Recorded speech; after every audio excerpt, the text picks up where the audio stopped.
In this lesson, we're going to be adding jQuery into our web project. So jQuery is a JavaScript library, and the way that we use jQuery, we can indicate that it's a jQuery object using the $sign to define jQuery.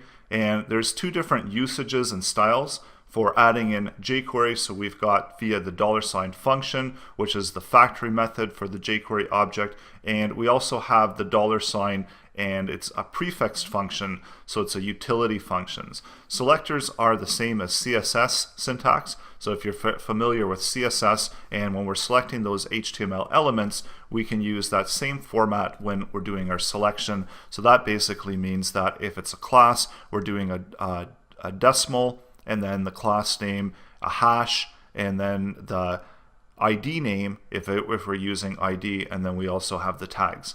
So jQuery is run when the document is run and when the document is ready. So this is what we talked about earlier with the document object model. We got to make sure that the document has loaded, it's ready to go, and this is the function that we're looking at here that gets utilized by jQuery just to ensure that the document is ready, and then we're ready to fire off that jQuery code.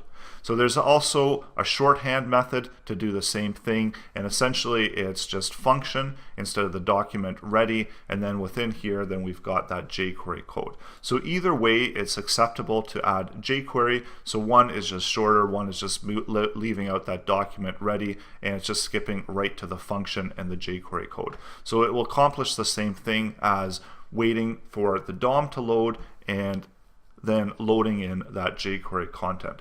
So let's first add jQuery into our web project. So I've got a really basic HTML page here. So I've got my head and my body area. I've got some script tags here, and I've also got a script file down here that's completely blank script file, so just called script.js.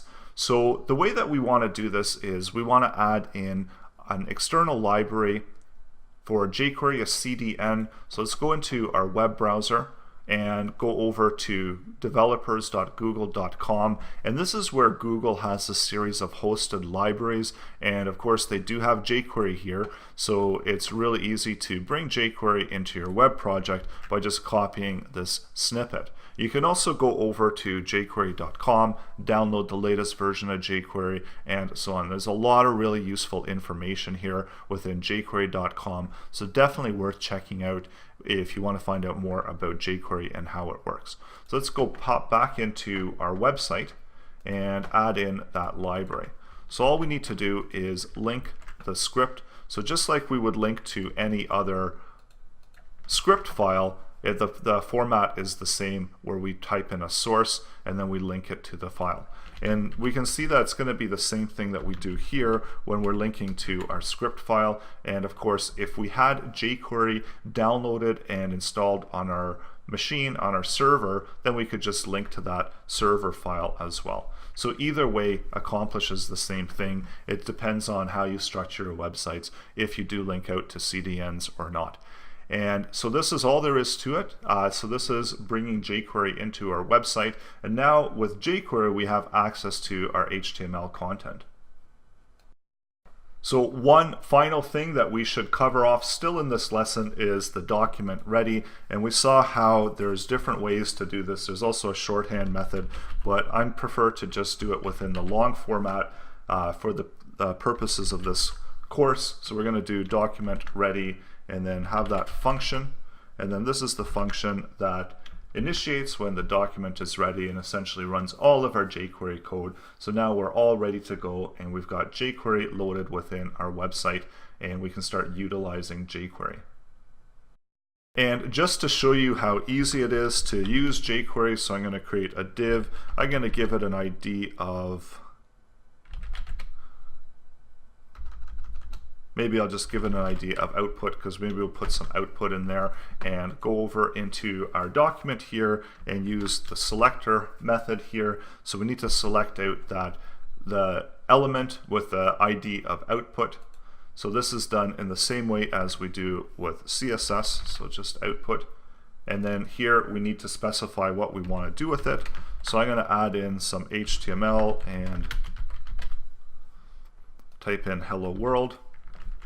And go back out to our web page and refresh it. I still need to jump back in here and save this index file, and now we go out and refresh it, and we see that we get hello world written out there. And this is how easy it is to utilize jQuery to add content into our website. So we can see that now within the source files, we see that we've got this output of hello world. And this is just, I'm using Chrome, and Chrome has dev tools, so you can click anywhere if you're on a Windows machine and open up your dev tools anywhere within the page. And it's also got this handy format where you can see in different size screens as well. So all I did was just click inspect here, and this opened up my console here where I'm able to inspect my source code. I'm able to see a CSS. There's the DOM breakpoints, different properties from an HTML document, console, sources, so a whole bunch of really useful information when you're developing websites within this console. So in the next lesson, we're going to look deeper at selectors and how we can select various elements from our HTML page and make something happen with them. So that's coming up in the next lesson.